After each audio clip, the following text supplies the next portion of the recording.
Habermas seems to keep avoiding the issue. However, in Derrida's book on the name, he writes, "To give a name, is that still to give? Is that to give something? And something ever other than a surname, such as God or Cora, for example.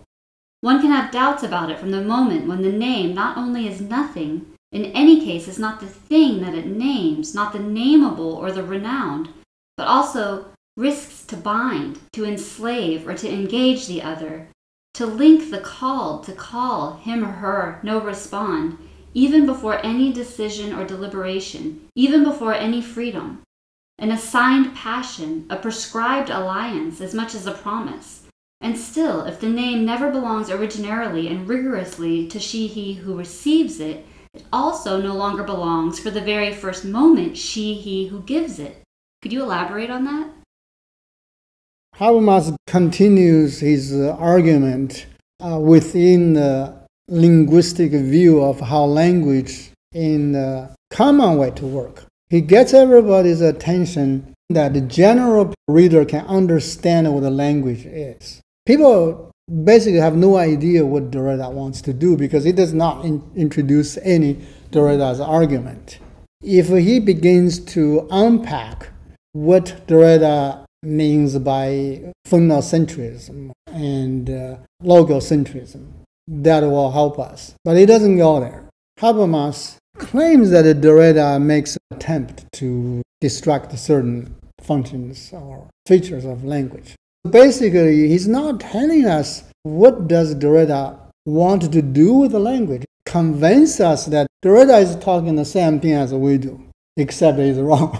Actually, Derrida is raising a question we have not thought about it. Come down to the simple view is that if Derrida says, okay, I'm telling you, this whole phonetic language is problematic because none of that, anything you claim can be trusted. So that is to say, every word from the beginning that Habermas is trying to bring in is invalid because you're still speaking in the traditional way of phonetic language. That's the problem.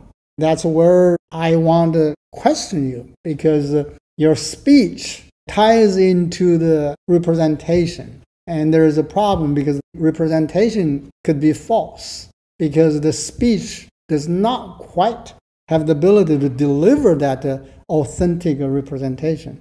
And that's his essential argument. So in other words is that even, let's say, Derrida spent much time to name things. That's a very big part in phonetic language. So in Chinese, when we say to name something, we give a thing a name. It's just a name, doesn't mean that much. And that name kind of identify that object or that subject. That's about it. But in English, so do I think French and German or the phonetic language do the same. So when you name it, you're taking a position. I name this and I dominate it. That becomes mine. So think about this. Why Western world, we have this idea, new land. Columbus coming to the new land. So what are you talking about, the new land?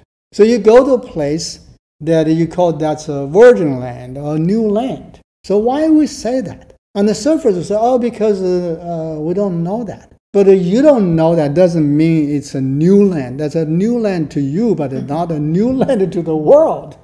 Because the world has been there. You come to America, and the Americans, local Americans, been living here longer than you did, then you said it's a new land. So when you say that, what are you really doing? You are naming it. And to be specific, why in California, let's say, we all speak English here. Now, why do we have so many Spanish names? Don't you think it's strange? Los Angeles, what the hell is that? Why Los Angeles? That does not sound English. Los Gatos, what is that? That does not sound English. I mean, our English earlier settler coming to this land. Why are we not named like East Coast, New Hampshire? Wait. New England. So we know that. It's now all of a sudden we're talking about New Mexico. That's the part of naming. See, the political science, they make things really simple. They just said, well, because of the imperialism, we come here, we took over. No, it's not that simple. This whole thing begins with a philosophical view of language. Basically, in science, according to Foucault and other French guys, science cannot do it without language. So what is science? Science is a narrative of language. That's what science is. So language always goes first. In phonetic language, the part of name, to name and naming, that means to take a position. So we come to the new land, and we call this place Los Angeles. So that means this place is mine now.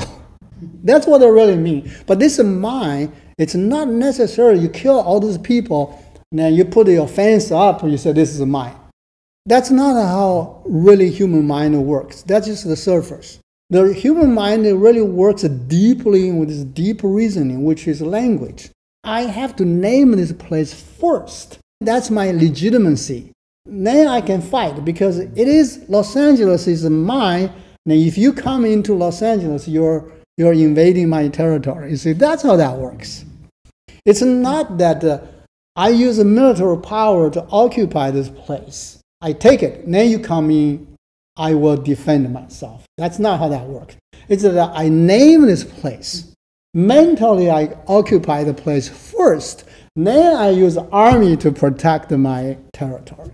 Everything started with the mindset, which is essentially language. That's how that works.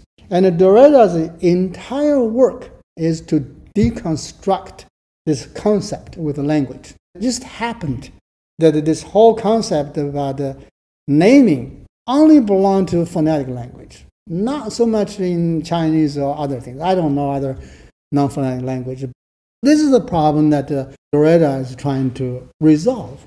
If Habermas begin to go this way, then he's going to say, okay, everything I'm saying here is nonsense. That's why the argument comes the way as it does now.